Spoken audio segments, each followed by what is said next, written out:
John Bartholomew founded Chessable and then sold it to Magnus Carlsen's company. Yeah, I think at the time of the acquisition by Magnus, we were valued at... He's also been a chess YouTuber for 12 years. Watch this video and beat all your opponents. And he's an international master as well. That 2450 to 2500 FIDE zone is an absolute minefield to navigate through. We discussed lots of interesting topics, including whether John and Levy GothamChess can become grandmasters. And I think he'd probably have to, at minimum... Do not miss our Blitz game at the end. I'm glad you didn't prepare too much.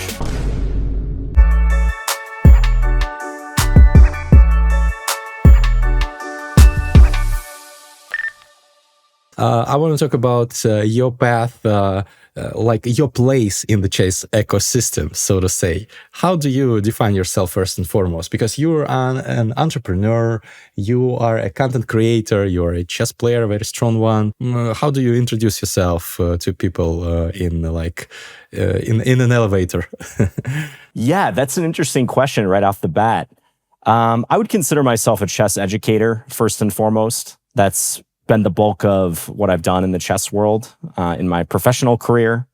And I've always appreciated the, let's say, more academic and pedagogical side of the game, even though I love playing chess too.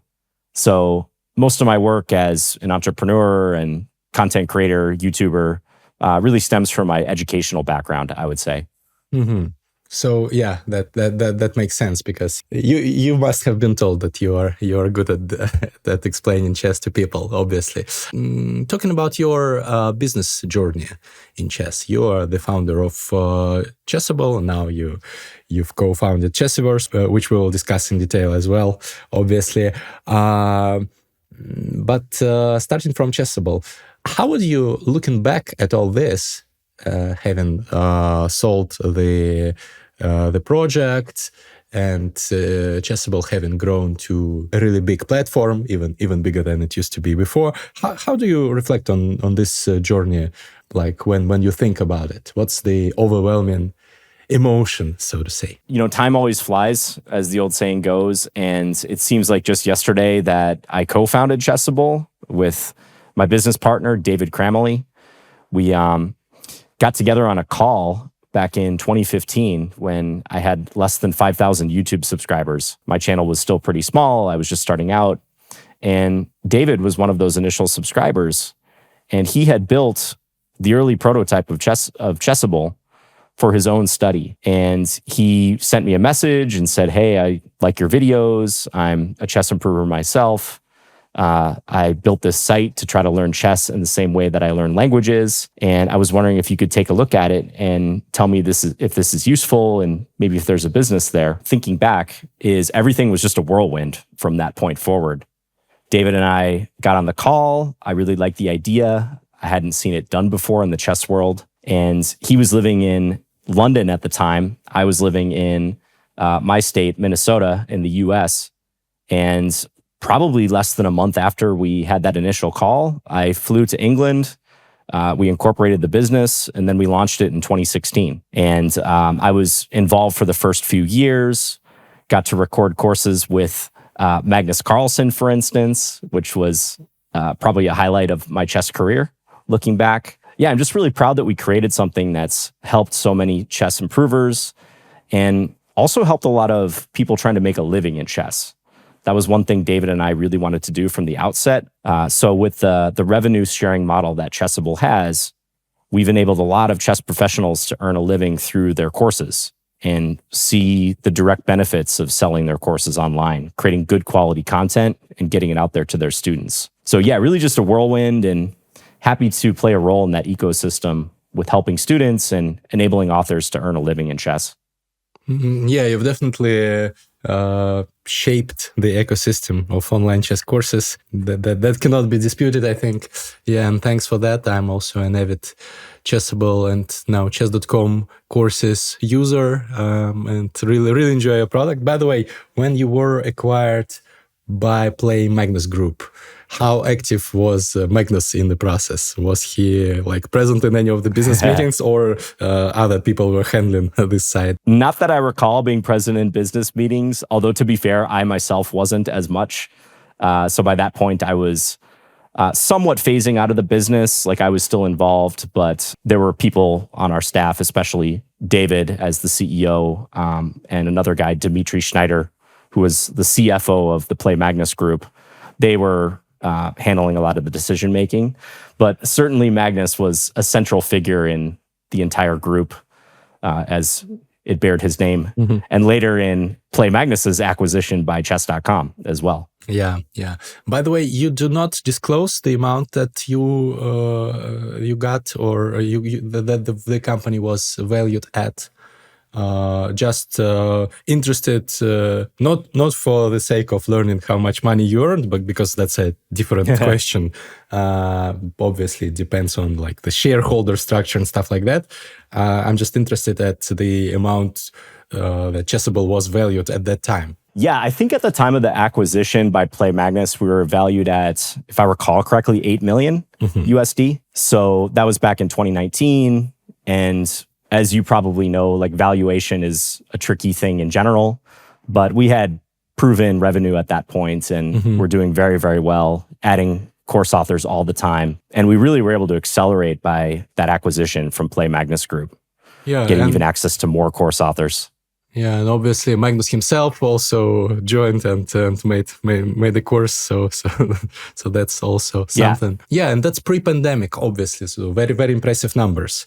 Pre Queen's Gambit and pre Chess Boom. So yeah, impressive stuff. Okay, guys, time to practice some lines from the King's Gambit on chess reps.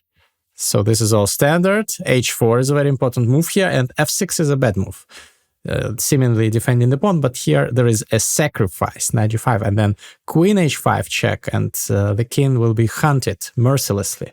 Now this is a pin, so obviously we can pin and win. Now we can take the knight, but it's even better to take the bishop, of course. And yes, this is one of the lines that I learned. An easy one, of course. There are much more difficult lines here on chess reps. Let's practice another one. Okay, h4, and now g4. There are lines where I sacrifice the knight, but it's better to go knight a5. And now bishop c4, very important. We put pressure on f7. And here I think that d4 is the best move. And then we just drop back and we hit this pawn. And black hits the d4 pawn, but we just take on f4. And the queen protects on d4. And we immediately get a great position out of the opening. So this is the line that I learned on chess reps. You can learn any opening or practically any opening there. It's very fun, it's effective, and it doesn't have long opening courses. Most amateurs don't need them. Most non-professional players need just short courses where there are main ideas they can learn. And chess reps does exactly that. Also, you can practice openings on chess reps in many different ways. Play your lines against engines of different levels, drill the lines against the clock, or solve puzzles from real positions in your opening. Click the link in the video descriptions to try out chess reps. But now you have launched, also jointly with David, if I'm not mistaken, right? You guys have launched another project. Yeah, so we kind of got the band back together, me and David. He was part of this venture, Chessiverse, which was started by two Swedish guys, Jonathan and Bjorn, who maybe you'll meet someday. They're awesome.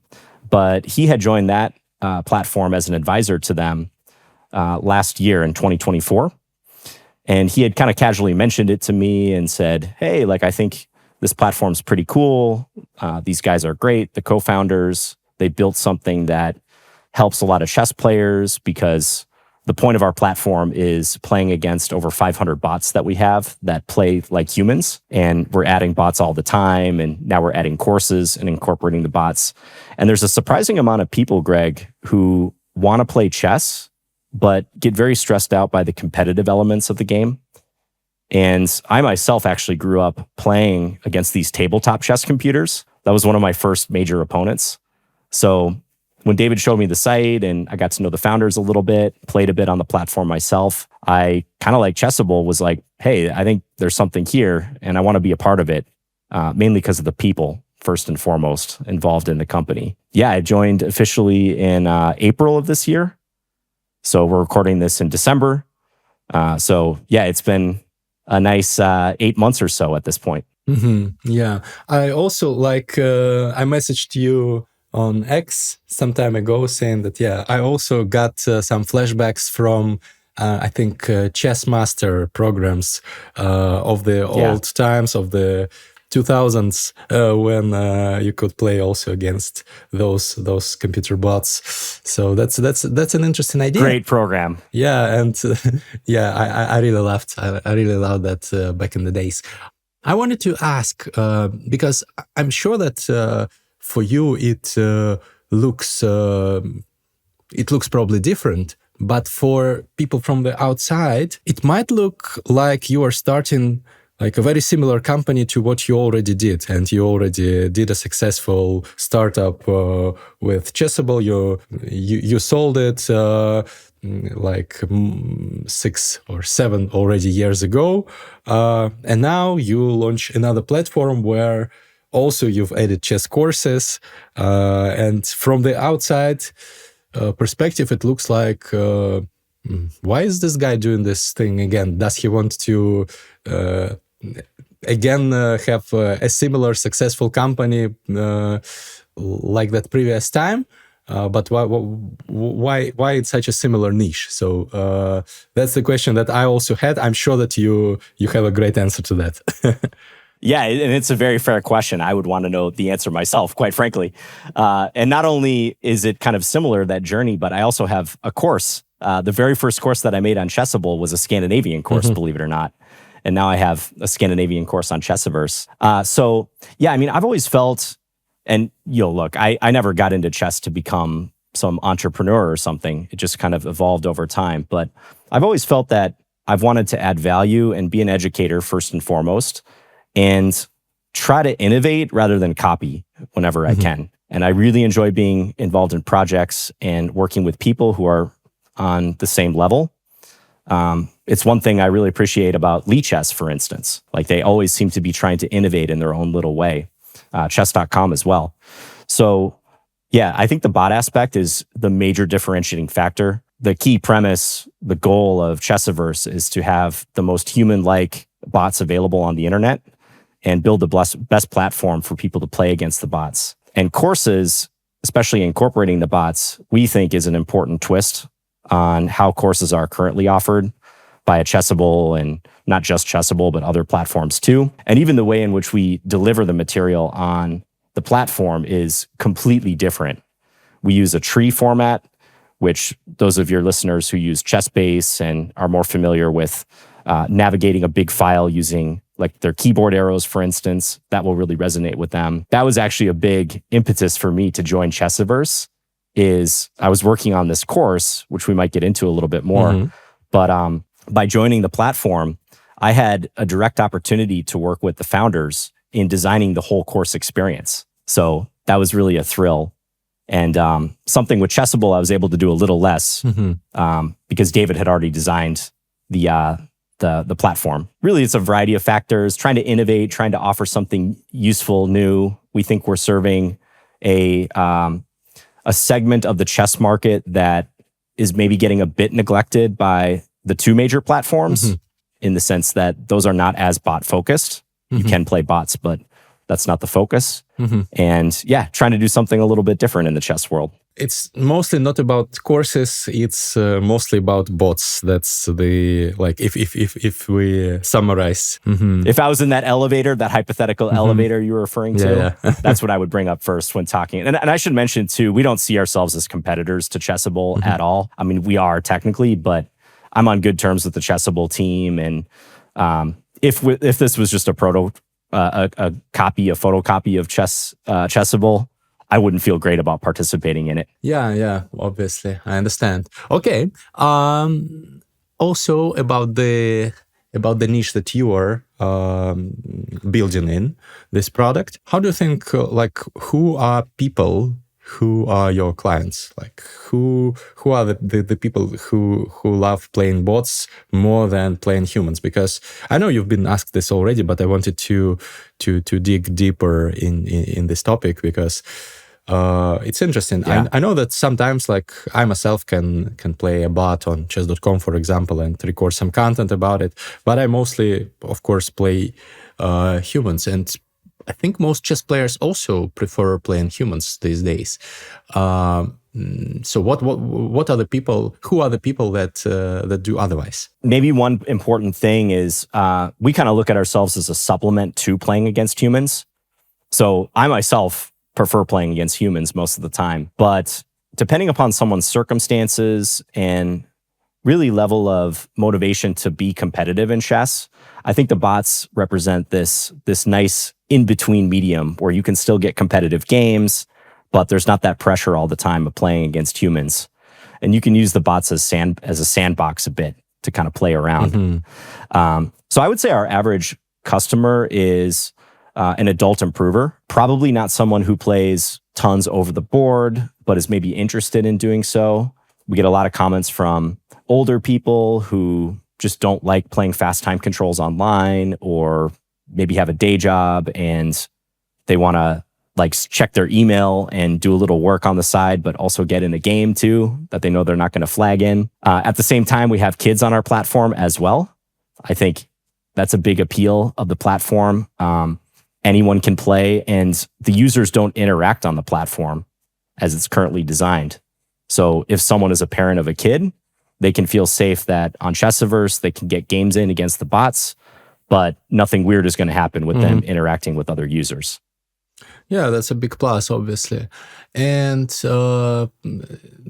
about the fact that you're playing the bot, some chess coaches say that it's better to play humans because AI does not play in the same way as humans do. But you probably have solved this by teaching your bots to play similar to humans, right? Yeah, so each bot is its own neural net, and it has different play styles. Every bot is unique, a uniquely selected neural net. And the personality of the bots really comes in with the openings. And we've helped curate these bots in the openings in particular. So each bot has a different opening repertoire that mimics human play. It's a very interesting task to develop these bots. And I myself have done quite a bit of research in talking to our main developer and how you do that. And even still, there's like things I don't understand about how he's designed them. It's very, very interesting. But to explain this to a layperson like me, do you take some particular humans and train the engine on their games? Like you take some aggressive chess players and upload their games into the bot for it to mimic those players, or how does it work without delving too deep in the technical things? Yeah, and this is with, again, the huge caveat that I'm not the technical guy whatsoever. We actually have a great article on our site about how the Chessiverse bots are created. But my understanding is most of the human elements come into play after we've selected the individual neural net that we've trained at a particular rating level. And then we're adding in, again, especially with the openings, because even for a human, that's where a lot of the stylistic elements come out. So adding in the openings, but also we have these persona play characteristics that change based on the bot that you're playing. Stuff like endgames, tenacity, accuracy. And you could have a bot at the same rating level and compare it with another bot, and it could have like different playing characteristics. Could have different relative strengths based on these characteristics. Yeah, our developer has figured out a way to incorporate that.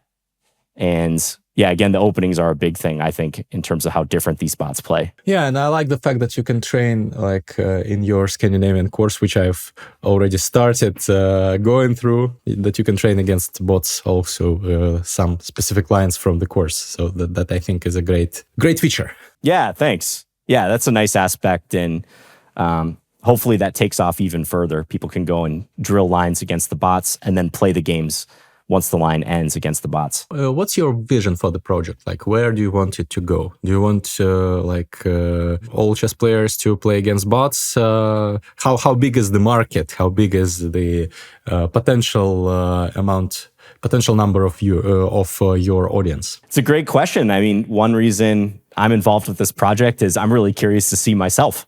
We don't have any illusions of rivaling Chess or chess.com, that's for sure, from a playing standpoint. I'm not even sure we would ever offer PvP, users playing against other users, but we do feel very confident that we can create the best human-like bots and the best experience, especially playing against these bots on the internet, and that there's a definite demand for that based on the feedback we're getting. So we hope to be a nice supplement and a nice way for people to train. Not competing with the chess giants, but still having your own niche with that.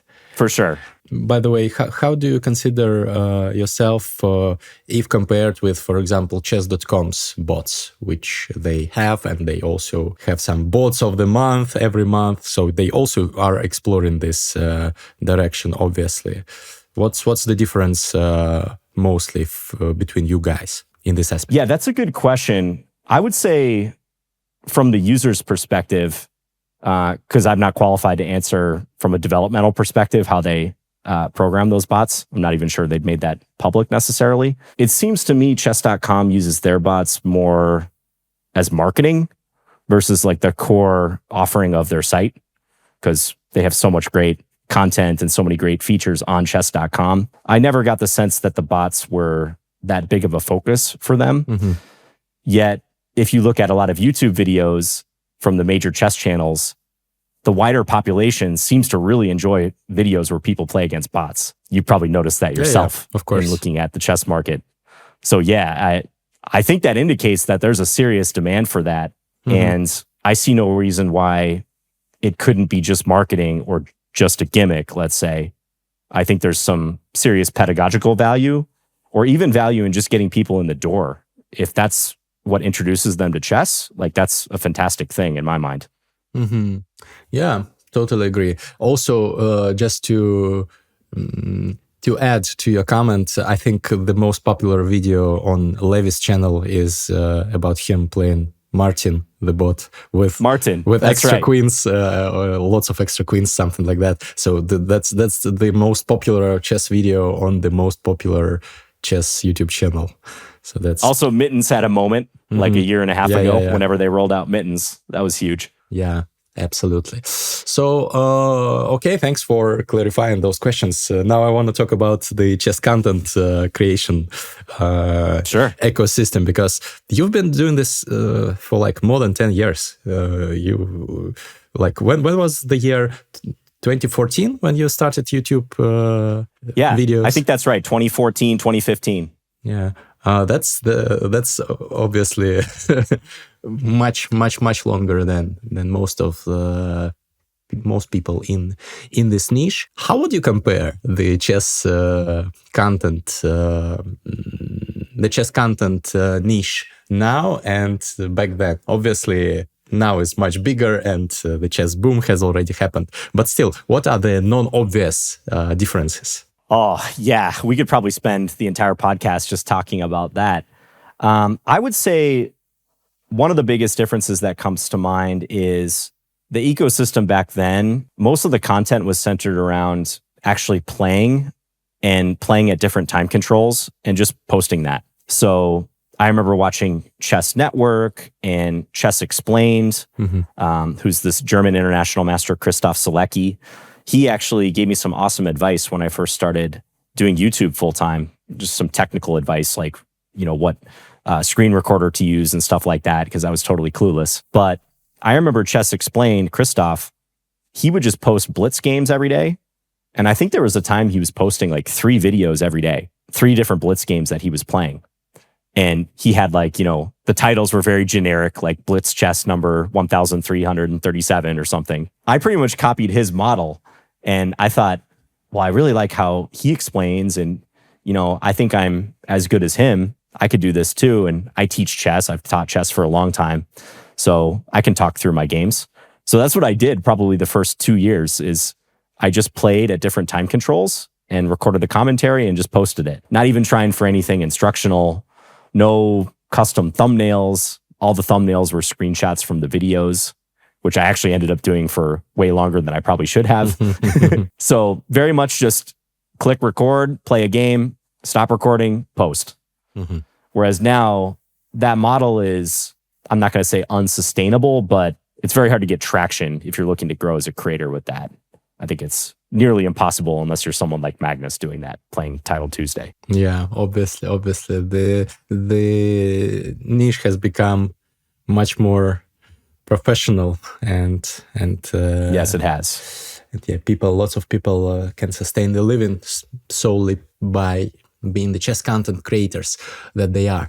Have you felt any fear of missing out when you saw how many of people who came after you on chess YouTube or chess streaming, how they accumulated millions of subscribers while you were spending more time, for example, growing Chessable and your other projects? Honestly, not so much. And, I'm not going to sit here and say that there was never any pangs of jealousy and stuff like that have come up, especially when you see people racking up lots of views when you think they're cutting corners with, titles, clickbaits, mostly the type of stuff people will say in videos that is really an exaggeration or just an outright lie. That always kind of bothered me when it comes to chess education, because that's my big thing. So, I'm not going to say that those emotions haven't come up from time to time. I'm not a saint, but I've just always been very grateful for my audience. And I've always held it in the highest regard that I don't want to lose anyone's trust, especially someone who's watched me for years and years. Because at this point, I have subscribers, literally going back to the beginning of when I started on YouTube, 2014, 15, 16. I feel like I know a lot of them, and I've exchanged emails with them, messages over the years. They told me about what's going on in their life, if they got married or had kids or played in their first tournament. I'm sitting at about 200,000 subscribers, and my growth has really stagnated the last few years. But I'm overall just very grateful that I can still make a video and get a few thousand views or maybe 10,000 plus views if the video is really good. And I don't take that for granted, because I consider those viewers to be the highest quality people in the chess world. Not to denigrate anyone else. For me, they are the highest quality because they've followed me for my entire journey. And I owe it to them to keep doing what I'm doing because they clearly like it. Yeah, obviously, of course. And it's amazing that you have such a rich history of your channel, and that probably personally also know some of the subscribers for many years.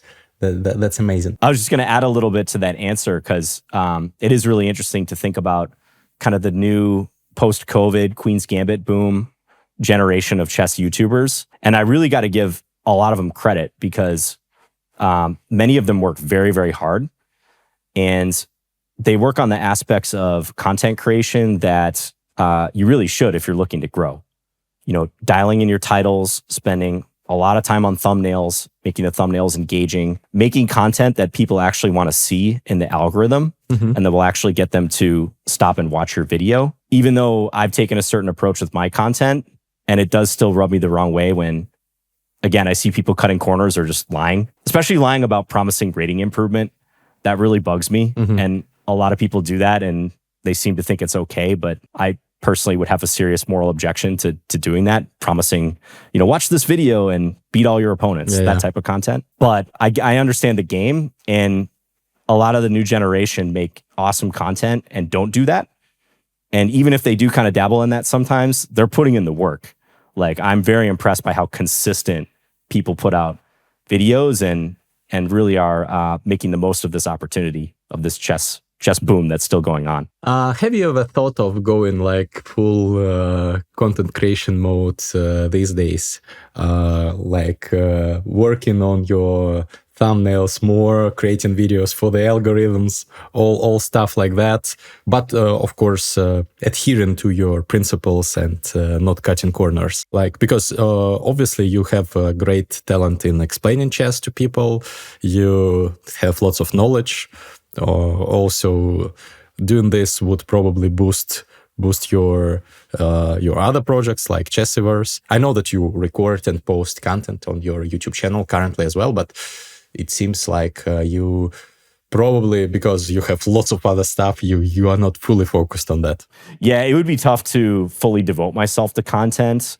And I just don't think I could adhere to the type of content I want to make and grow at the same time in a significant way. Another thing is like short form content. I've never made any short form content, and I know I'm leaving subscribers and views on the table in doing that. That form too, I have like a bit of a moral objection to, even though I also scroll short form stuff. Like I do think there's a lot of implications for society that I don't necessarily want to help perpetuate at the risk of like kind of grandstanding. Like those are some of the reasons for me personally where, yeah, I've thought about a lot of this stuff and I'm very happy with the audience I have and like the level of growth I have. And I think it'd be tough for me just for a variety of reasons to try to make that leap, even if I'm kind of curious if I could. But yeah, I think it'd be tough. I'm also getting older and there's people who are way more entertaining than me, much better storytellers.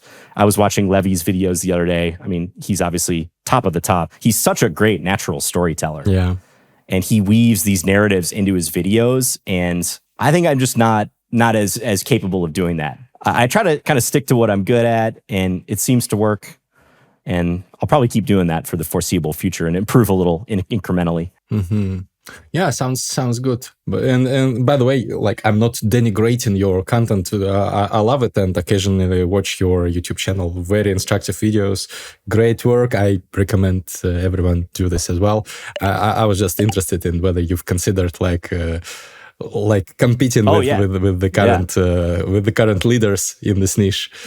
So to say. No, and I appreciate you asking these questions because I never get asked these questions, to be honest, like on any podcast or anything. So yeah, it's kind of cool to actually answer it in a public way. I wanted to also speak about you as a chess player because obviously you are a very strong one, and I am, and your rating is close to 2,500. So have you considered over the recent years, maybe after selling Chessable, that maybe I should get that 2,500 and GM title and continue my chess improvement? What's your stance on this currently? Well, you're very generous, Greg, to say I'm close to 2,500 because I think my FIDE is 2446. You probably know, or you've had guess, that 2450 to 2,500 FIDE zone is an absolute minefield to navigate through and try to reach that hollowed 2,500 number. So I think I peaked at 2,479 or something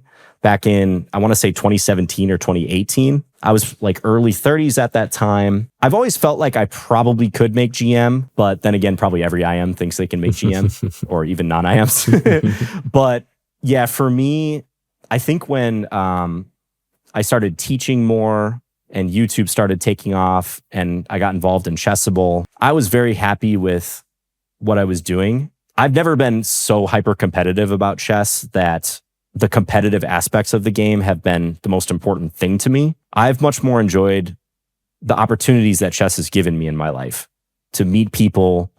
Many of my friends are chess players over the years, obviously. Yeah, like these connections that I would otherwise have no chance of making, certainly globally. I think I'm okay with being an IM, and I definitely sometimes think about, what would it take to become GM? But I think it would entail pretty much quitting 100% of what I'm doing and focusing on studying very seriously, traveling to tournaments. And at 39, going on 40, I'm not sure. I mean, there's a chance that I just spend 2 years really getting frustrated and losing to underrated players, and my elo goes down to 2,400, and I'm like, why did I even do that? That's the dilemma for many chess content creators. I guess Levy is like the most popular example of this, and he's doing exactly what you said. Sometimes, even though I believe in him, I actually believe that he can make GM. Do you? I don't think he'll make GM doing what he currently does.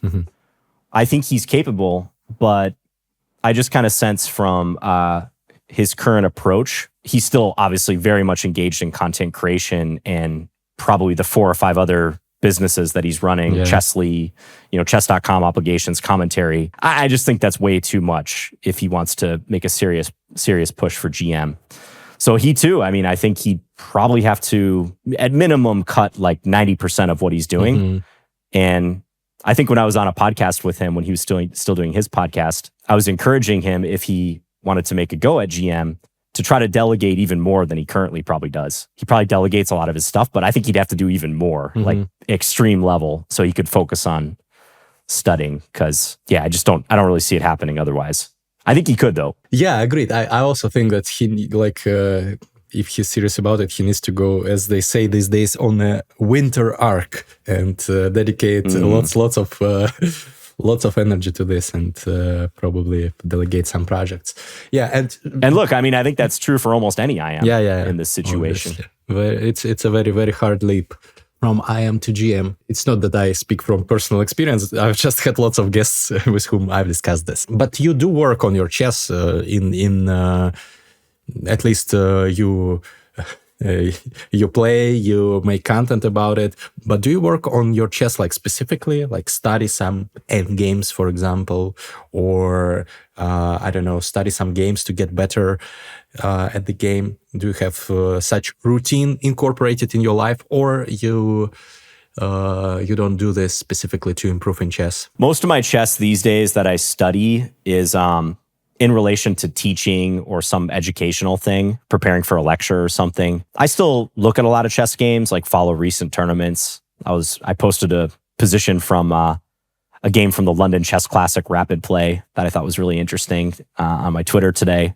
So I do stuff like that. But I would say I stopped really studying chess probably like 7 or 8 years ago in a rigorous way, like up to my level, I would say. So stopped buying chess books at that point. I still buy some courses and stuff, but haven't bought a print chess book in a while. I get it. And how does your day look like typically these days? Like how do you spread your time between different roles? Yeah, well, in recent months, I've been spending quite a bit of time on Chessiverse, obviously, since we're a startup. I was finishing my course on the Scandinavian, which I spent over 1,000 hours writing over the course of 2 years. So actually, when you're asking about study, I feel like I went super deep on that one particular opening and learned a lot about chess as a result. But it probably didn't feel like study because it was hard work for creating a course. So it really depends. I mean, I should maybe clarify for the viewers, like before I started YouTube, I mean, I was teaching full-time chess for like 5 years. And I continued that even up through selling Chessable, actually. So even with Chessable, I was never full-time. I was always teaching quite a bit, teaching one-on-one, in person too. I've taught schools in Minnesota. I still teach at a school here. Chess camps, stuff like that.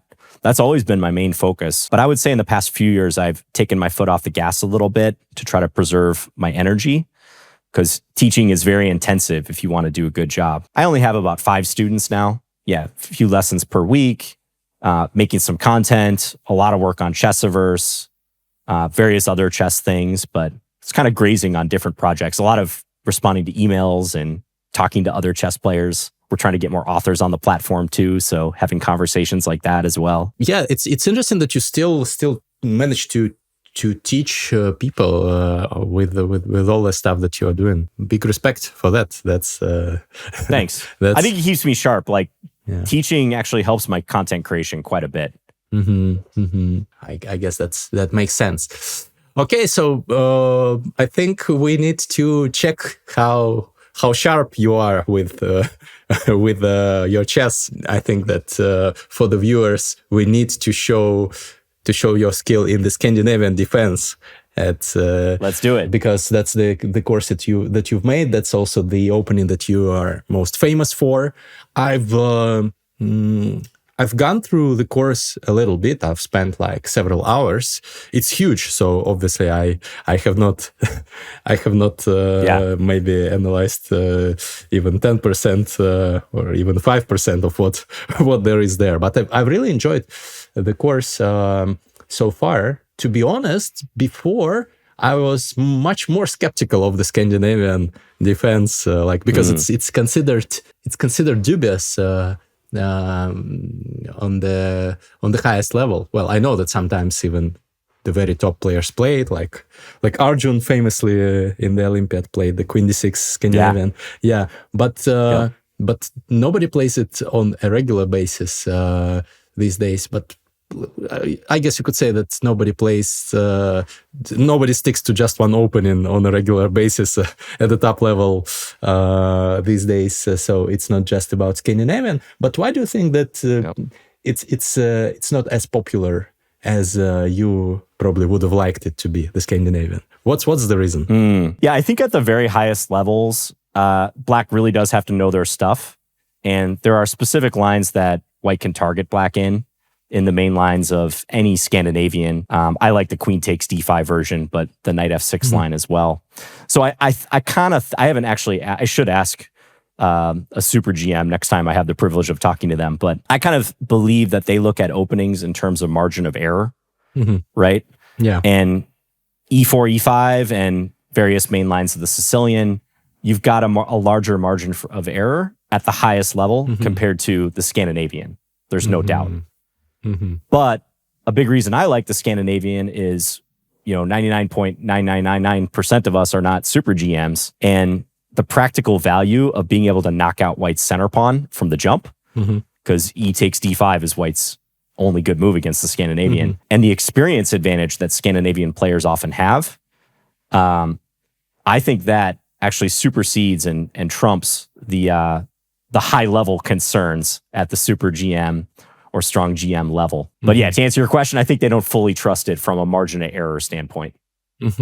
Yeah, sounds logical. Okay, now it's time to demonstrate the power of the Scandi. Obviously, you are a much stronger player than I am. Usually, grandmasters give me time odds of 1 minute against 5. What do you think would that work for you as well? Or we can... Sure, yeah. I'm happy to play on whatever platform and whatever odds you like. Okay, because obviously, even though you are modest, you won't say it, but I think that you are obviously GM strength, or at least very close to it. So I think it would be adequate to do this with 1 versus 5. So let me send you a challenge. Okay, let's do it. Okay. Good luck, Greg. Yeah, I will need it, obviously. So I'll make the first move, and you make the first move, and then we let the time run, because it will start running after this. So big mystery about that first move I was going to make. You've got a pretty nice rating too yourself, by the way. I knew you were strong, but yeah, mid 2300s. Very nice. Yeah, thank you. I had some it's one of my highest ratings. So usually I'm below 2300. So yeah, before we start, while the clock is ticking, can you give some advice to the aspiring Scandinavian players? Like what to focus on mostly? What are the lines that are most challenging for Black? And maybe I can get some ideas from that as well. Yeah, for sure. So again, I like the Queen takes D5 lines. There's also Knight F6 here on move 2, obviously. But those lines I think play more like the Alekhines defense I've found. So I've always preferred Queen takes D5. And you're going to get most of your games with Knight C3. That's the move that White plays about 2/3 of the time or more.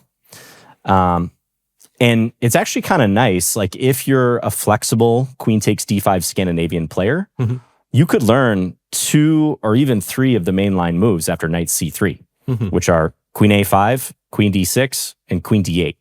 Yeah. And that makes you a bit unpredictable. Your opponents would have to prepare, multiple systems against those within that major opening.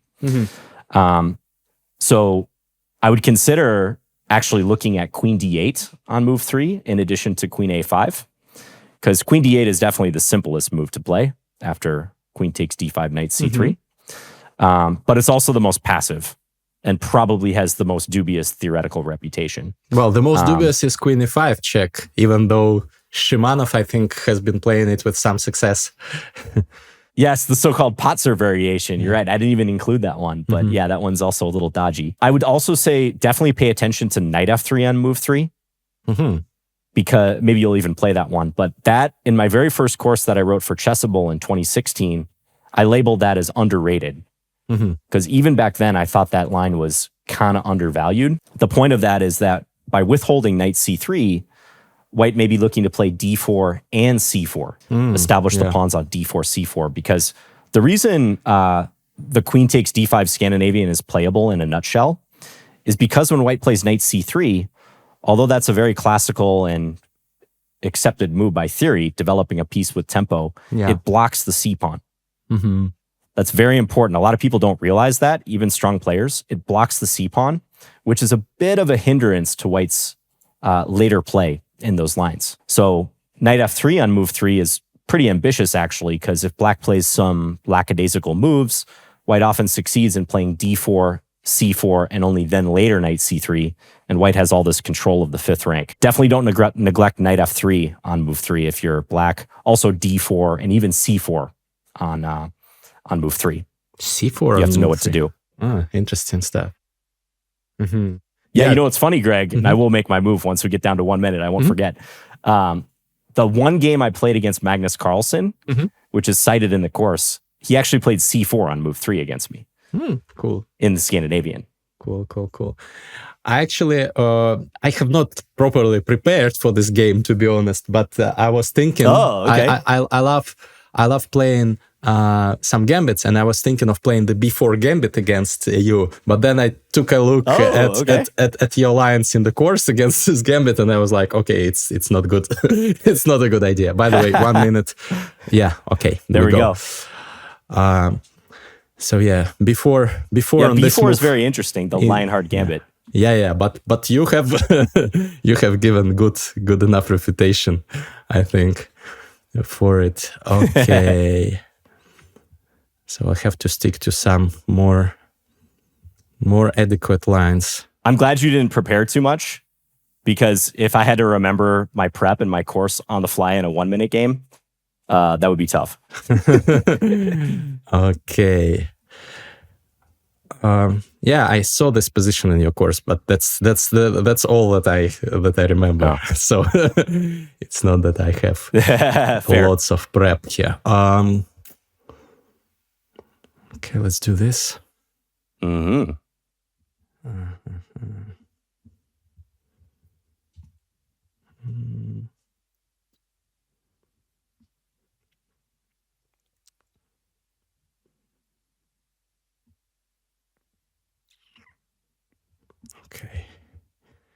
Okay, we'll going go for a simplifying variation, huh?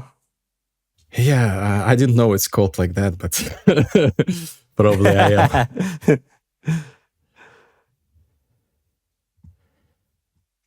Okay. Yeah, this line is in the course. I mean, white has like a 0.1 advantage, I think, once you trade queens, like a tenth of a pawn or something. Pretty much equal. Okay.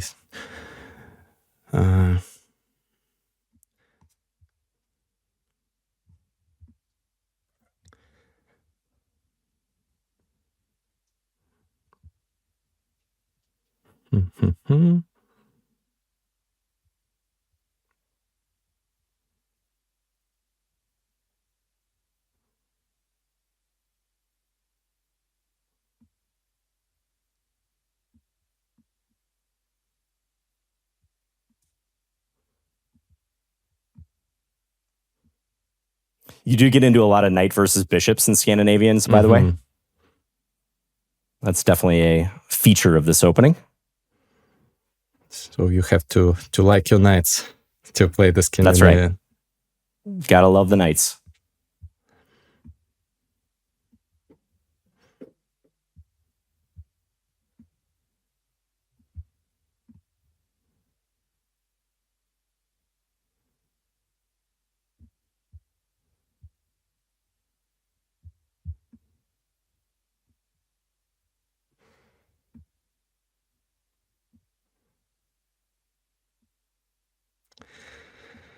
Okay.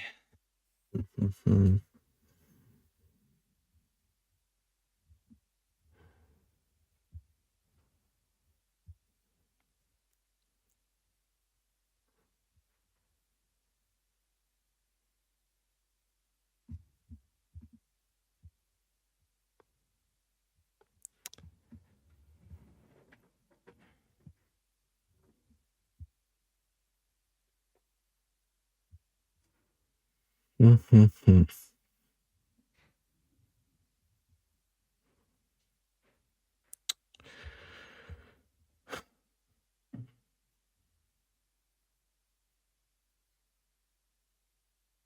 I've got him sighing. That's got to be some moral victory. Yeah, I've not put my pawns on the best squares, I'm afraid, on the king side.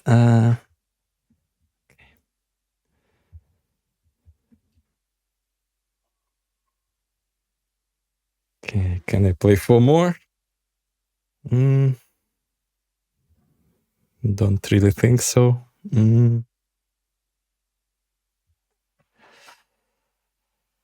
Okay, we can make a draw. Or you can play Yeah, one. I think it'd be foolish for me to play for a win with my time situation. Good game. Yeah, thank you. Let's review it. Yeah, how much of that did you know? Or where did you feel out of book? Let me tell you. So I think after you took with a pawn on the 6, I think I was out of book. So game review says, by the way, that you played at 98.5% accuracy, and I played at 97.9, and we both played at the 3000 level according to chess.com. So that's nice. And you guys hear that? Buy the Scandinavian course on Chessiverse. Yeah.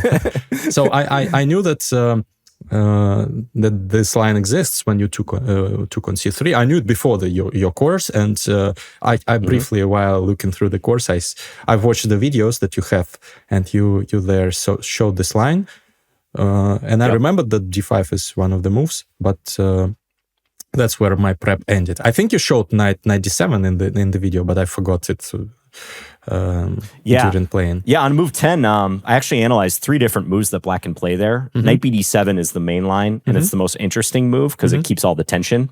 But black can also play e takes d5 or even castle and allow bishop takes f6, surprisingly. And all those lines are pretty much equal. Yeah, so I have not managed to get any advantage out of the opening, but I survived against the sensei of Scandinavian. So that's not a bad result, I think. You know what's interesting? Like, a lot of players play this line for white, but I actually don't think it's very challenging to black at all. Like this whole bishop d2, where black gets to go bishop b4, take on c3, and the queen comes back. This is the modern way that they're playing the Scandinavian, by the way, this line, which I did make the main line in my course. So this specific move order, knight f6, bishop f5, e6, to enable a quick bishop b4. And you actually withhold c6 a lot of times because black might want to put their knight there instead.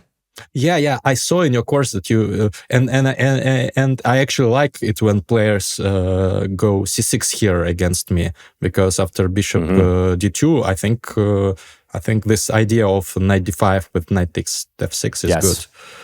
Yeah, so you've your e6 is a much better idea, I think. So thank you. Yeah, the line you're referencing. Yeah.